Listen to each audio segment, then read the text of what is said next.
Country Diggers. Today I'm going to do another history. I know that I haven't been out dump digging or detecting very much lately because I have to find new places to go. So, Tara, we got to go somewhere. But anyway, I'm going to do it on H.H. Holmes today because I did find this 1893 Pabst Blue Ribbon beer token. And it's from the 1893 World's Fair in Chicago, the same year that H.H. Holmes had his murder castle there. They say that he was the first serial killer in American history. Now, I don't know if I believe that because people have been evil since Adam and Eve were thrown out of the garden, okay? And there was bound to be more serial killers than that. But the thing is, he was active at the same time Jack the Ripper was active in London. And some people considered H.H. Holmes to be Jack the Ripper too, that he could have went to London during 1888 and did the murders there. But I don't know, since there's been DNA come out about Jack the Ripper saying that he was the Polish barber, I think. But anyway, H.H. Holmes, 1893, World's Fair, Chicago. All right, this article is from legendsofamerica.com. H.H. Holmes and the Murder Castle of Chicago. I was born with the devil in me. I could not help the fact that I was a murderer, no more than the poet can help the inspiration to sing. I was born with the evil one standing as my sponsor beside the bed where I was ushered into the world, and he has been with me since. H.H. Holmes. Herman Webster Mudgett, better known by the name of Dr. Henry Howard Holmes, or more commonly H.H. Holmes. Mudgett was a prolific serial killer who operated in the late 19th century, said to have killed as many as 200 people. He would eventually confess to 28 murders, but only 9 could be confirmed. If his murderous activities weren't enough, he was also a con artist, a bigamist, and the subject of more than 50 lawsuits in Chicago alone.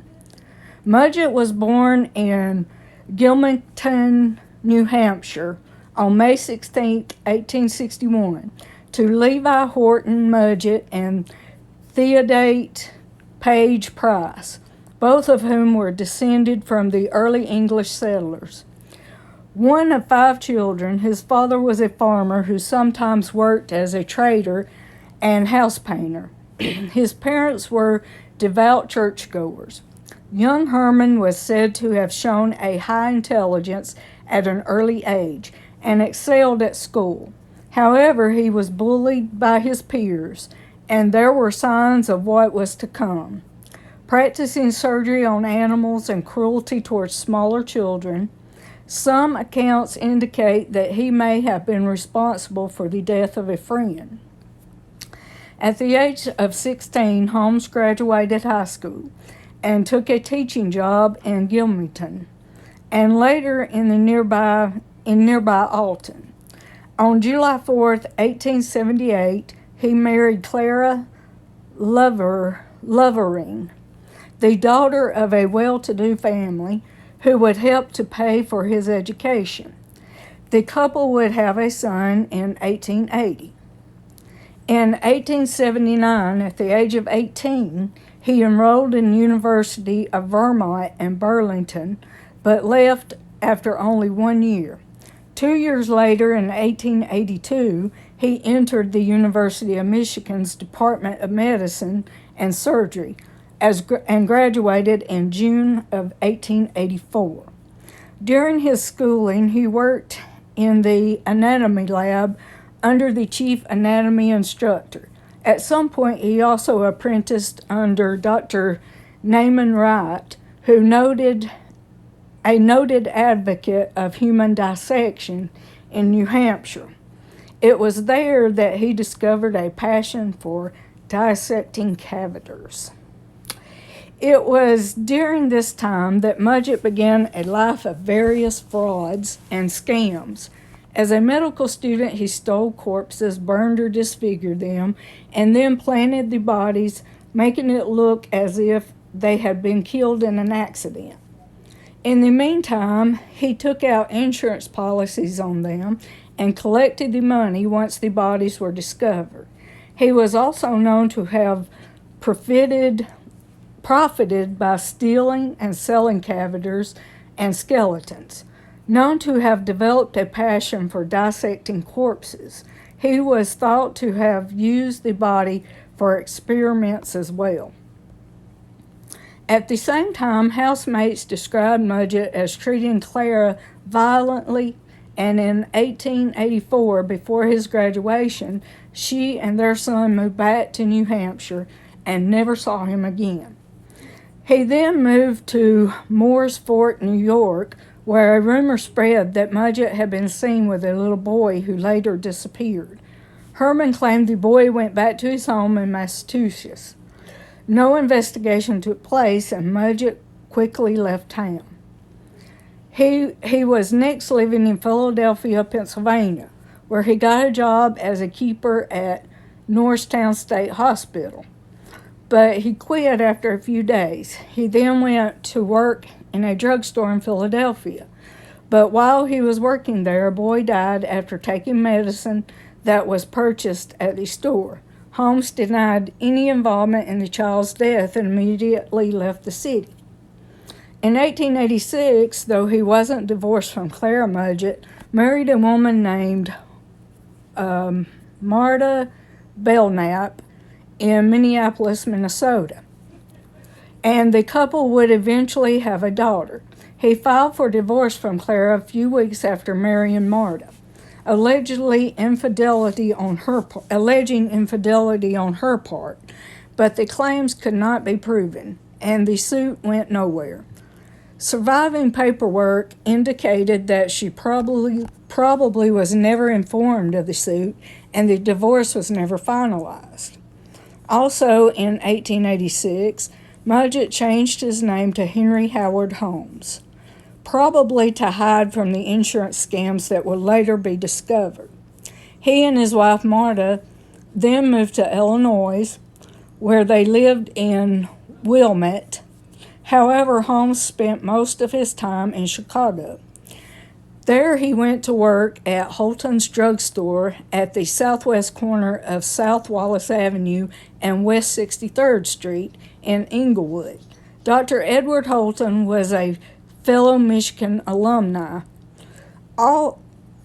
only a few years older than Holmes. Holmes proved himself to be a hard-working employee and eventually bought the store.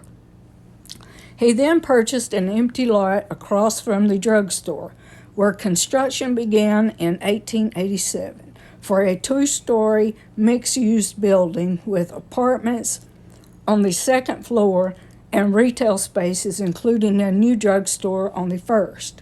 When Holmes declined to pay the contractors, they sued in 1888. You see, that's when some thought that he went to London to get away from this lawsuit, to being sued, to pay out on this lawsuit. That's what some people think. I don't know. I don't think he might have went to London, but I don't think he was Jack the Ripper. However, they sued in 1888.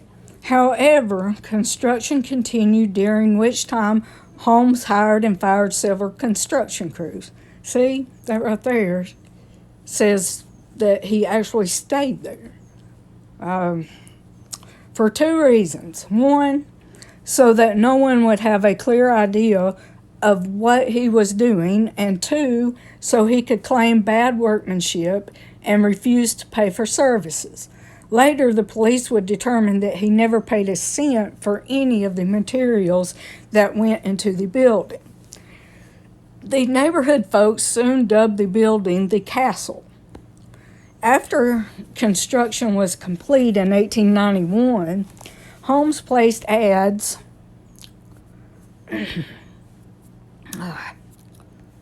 Okay. My tablet went out for a minute. Where was I? Okay. Holmes placed ads in newspapers offering jobs for young women and advertised the castle as a place of lodging. He also placed ads presenting himself as a wealthy man looking for a wife.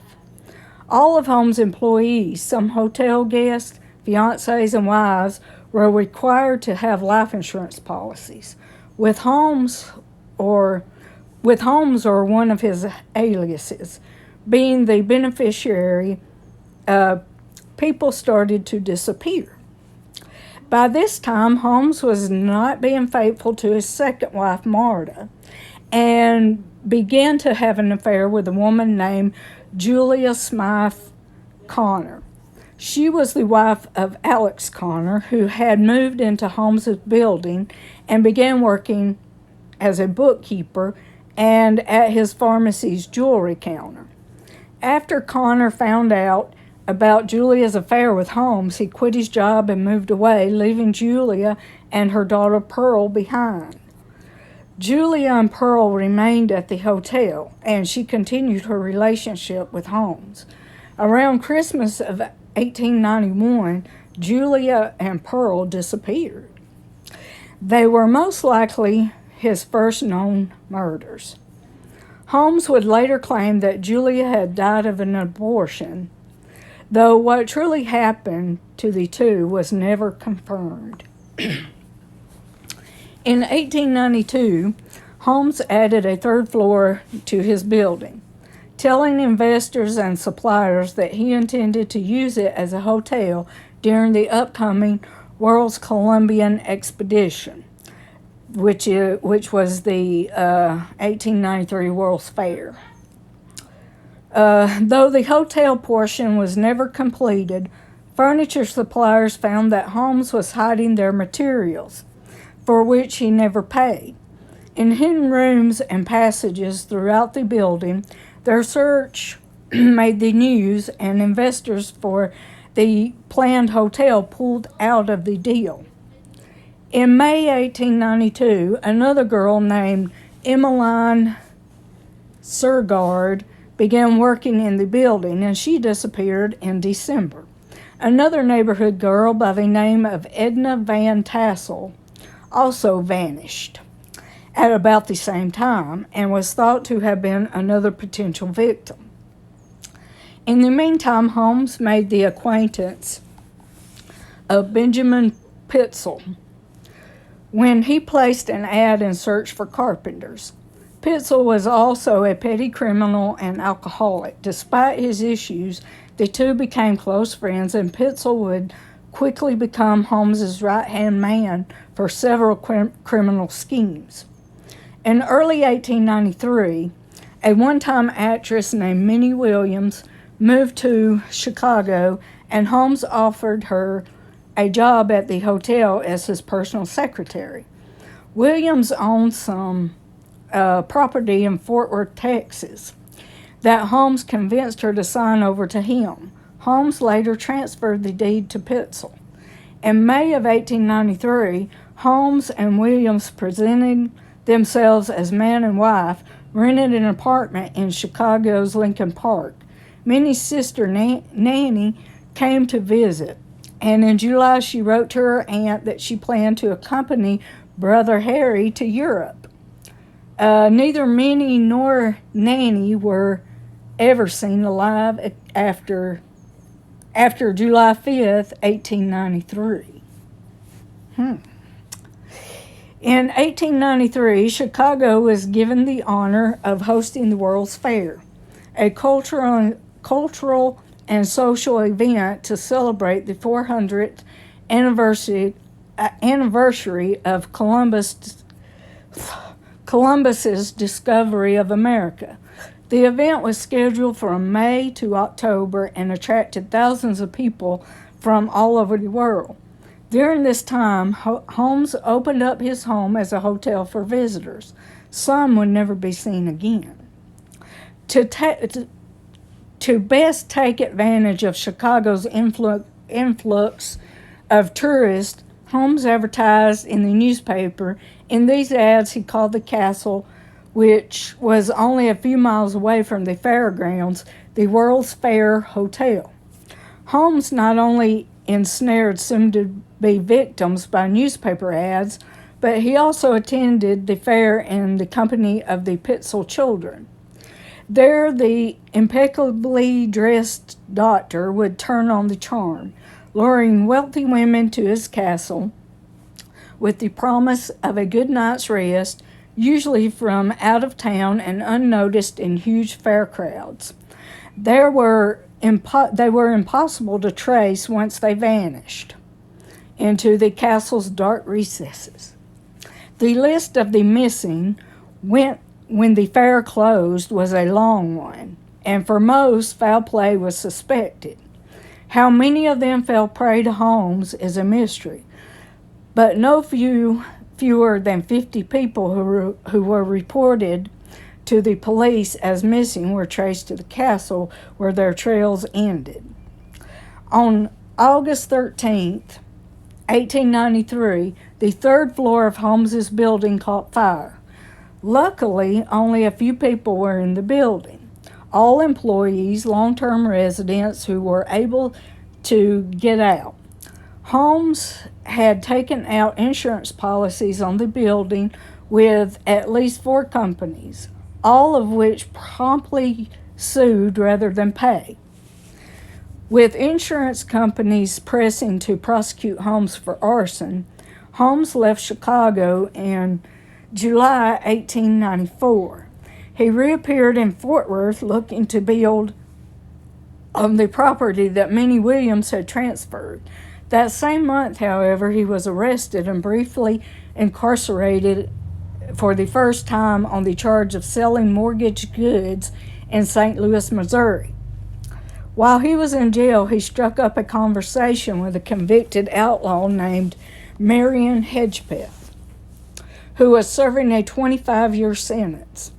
Holmes had concocted a plan to swindle an insurance company out of $10,000 by taking out a policy on himself and then faking his death. Holmes promised Hedgepeth a $500 commission in exchange for the name of a lawyer who could be trusted. Given the name of Japheth Ho, Holmes began planning his own death. After he was released on bail, however, the plan failed. With the insurance company became suspicious and refused to pay.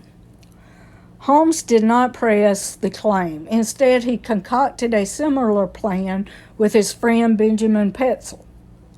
Pitzel agreed to fake his own death so that his wife could collect on a $10,000 insurance policy, which was to be split with Holmes and attorney Japheth Howe. Okay. The scheme, which was to take place in Philadelphia, called for Pitzel to set himself up as an inventor under the name B.F. Perry, and then be killed and disfigured in a lab explosion. Holmes was to find an appropriate cavator to play the role of Pitzel. Instead, Holmes killed Pitzel by knocking him unconscious with chloroform and setting his body on fire. Holmes proceeded to collect the insurance payout on the basis of the genuine Pitzel corpse. He then went on to manipulate Pitzel's unsuspecting wife into allowing 3 of her 5 children to be in his custody. The eldest daughter and the baby remained with Mrs. Pitzel, while Holmes and the 3 Pitzel children traveled throughout the northern United States and into Canada. Simultaneously, he escorted Mrs. Pitzel along a parallel route, all the while using various aliases, lying to Mrs. Pitzel concerning her husband's death, claiming that her husband was in London. Holmes would later confess to murdering 2 of the children by forcing them into a large trunk, drilling a hole in the trunk, and attaching a gas line to asphyxiate the girls. Holmes buried their nude bodies in the cellar of his rental house in Toronto. Frank Geyer, a Philadelphia detective tracking Holmes, found the decomposed bodies of the 2 Pitzel girls in the Toronto basement. Geyer then followed Holmes to Indianapolis, where Holmes had rented a cottage. Holmes was reported to have visited a local pharmacy to purchase the drugs which he used to kill the 3rd Pitzel child, and a repair shop to sharpen the knives he used to chop up the body before he burned it.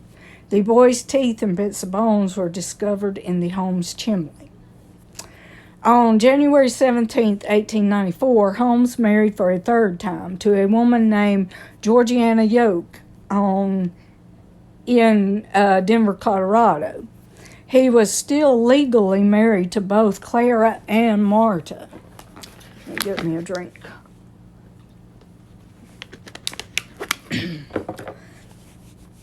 In the meantime, Marion Hedgepath, who was angry that he did not receive any money in the faked death scheme, told police about the fraud that Holmes had planned.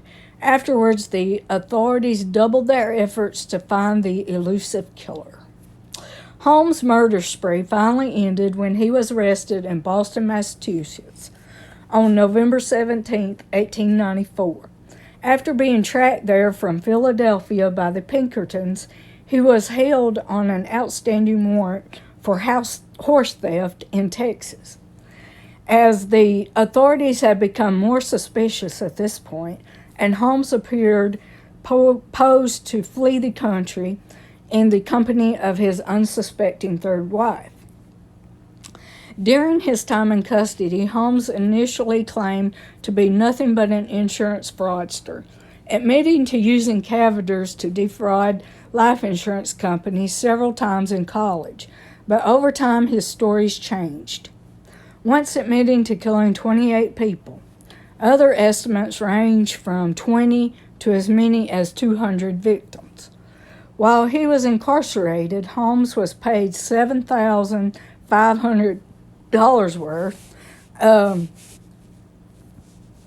worth about $216,000 today by the Hearst newspapers in exchange for his confession, much of which was found to be lies.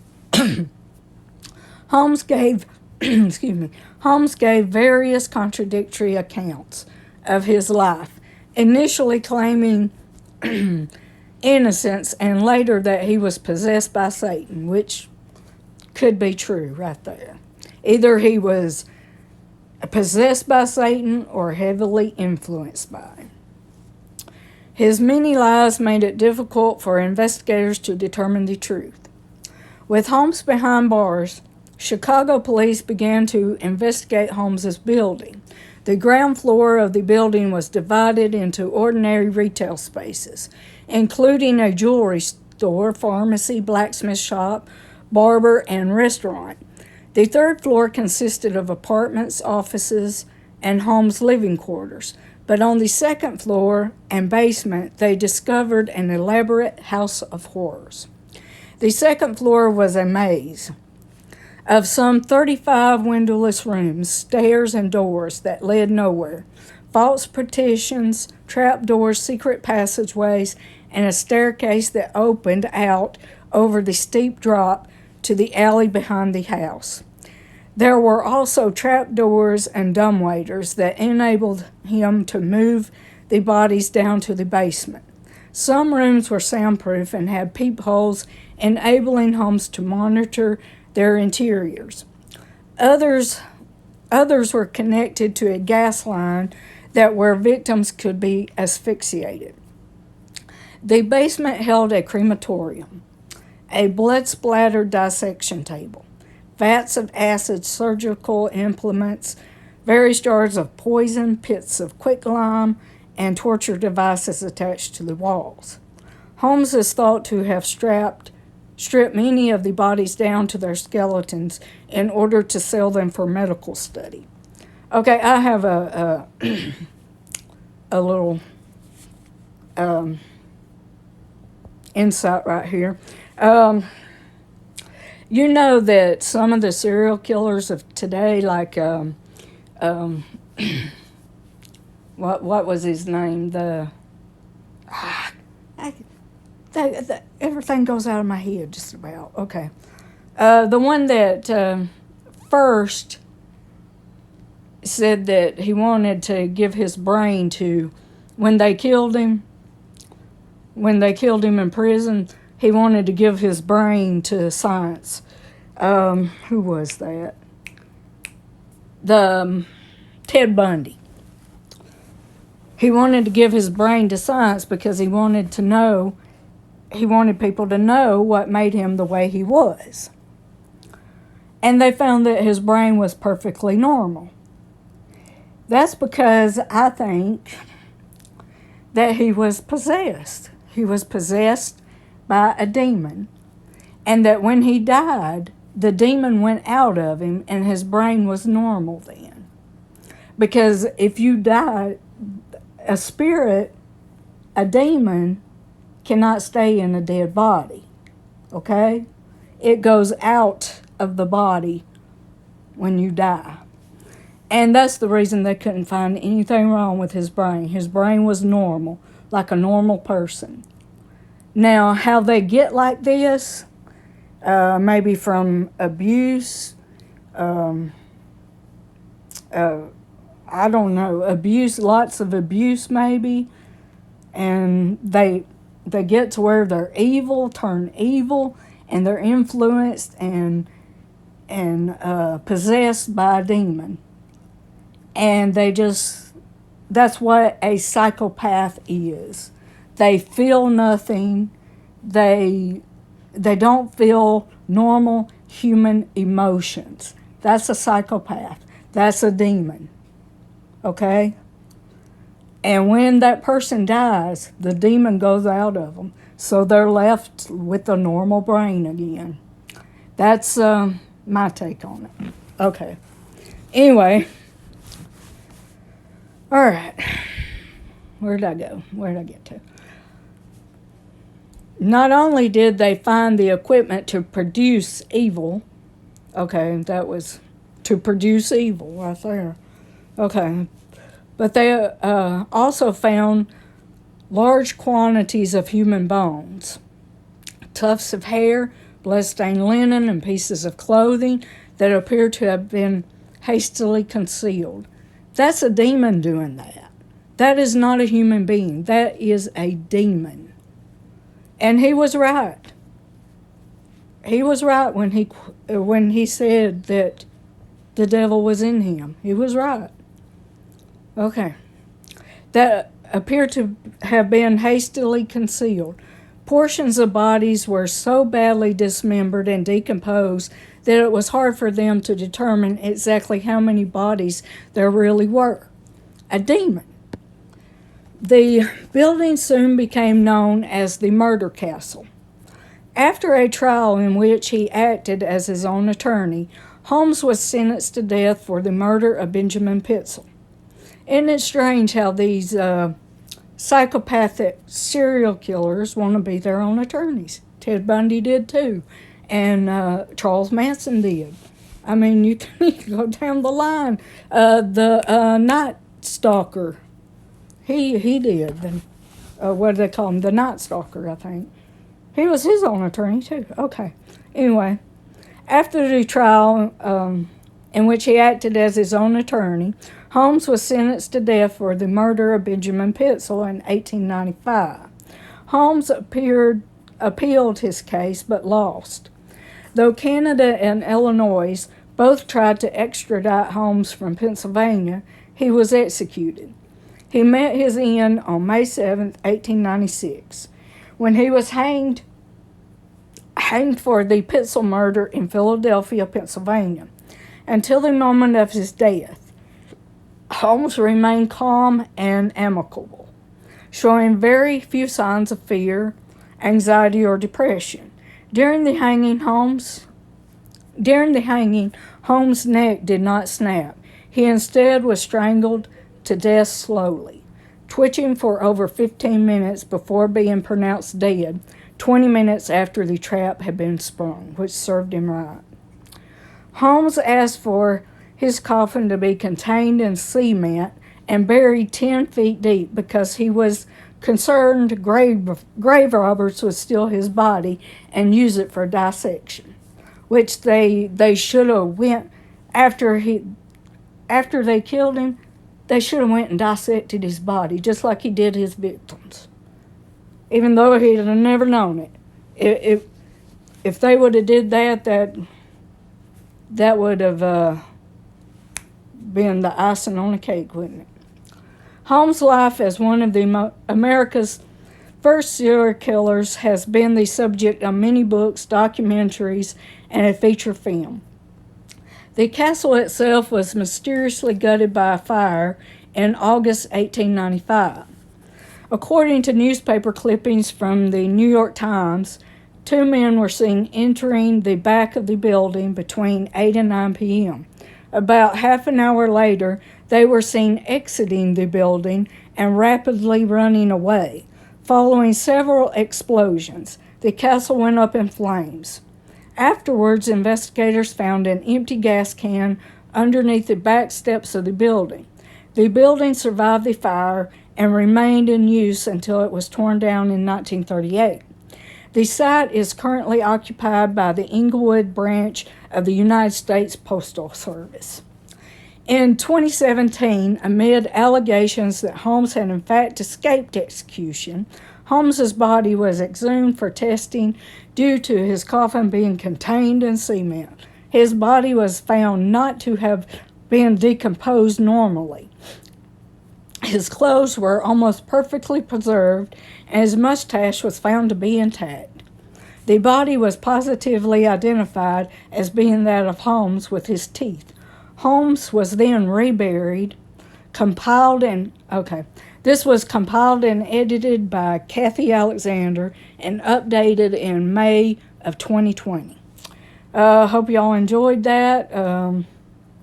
There are some evil people in the world. Very evil people. And the reason I done this was because of that Pabst Blue Ribbon token I found in Alabama. Pabst Blue Ribbon won Best Beer in America in 1893 at the World's Fair in Chicago. And I found it all these years later here in Alabama. And it got me thinking, somebody from around here went to the World's Fair, came back with this. They could have stayed in the murder castle and was one of the lucky ones to get out. It just had me thinking of that. But if y'all want to know more about Pabst Blue Ribbon beer token, I did a history on it, and you can go back in my playlist with the research and history, or history and research, and find that video and watch it if you want to. All right, hope y'all enjoyed. Bye.